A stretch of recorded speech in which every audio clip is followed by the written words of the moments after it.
In today's video, I'm going to teach you how to clear eBay site data in Chrome and refresh your connection to get past a block page.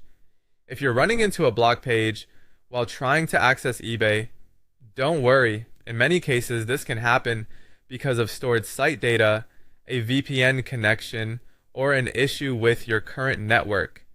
In this walkthrough, I'll show you a simple sequence you can follow to fix it and get the page loading normally again. Start by opening Chrome and going to ebay.com. Once you're there, look at the address bar at the top of the browser.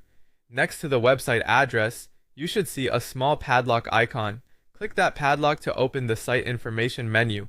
This area gives you access to privacy and permission settings specifically for that website. From the menu, choose Cookies and Site Data, then click on Manage Cookies and Site Data. You'll now see the information Chrome has stored for eBay. At this point, delete all saved entries listed there.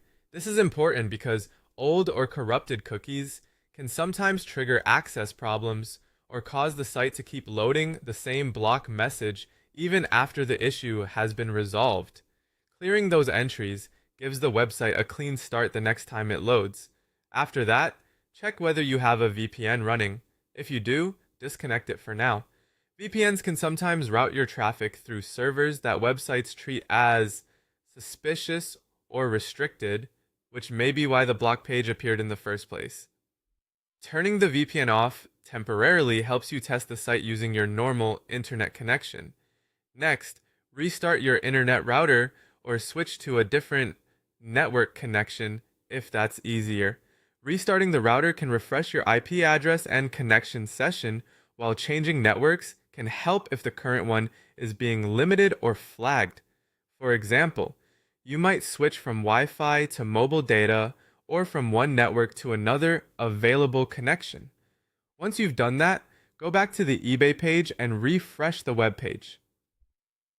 This final step forces Chrome to reload the site using the updated settings, cleared site data, and new connection state. In many cases, that's enough to bypass the block page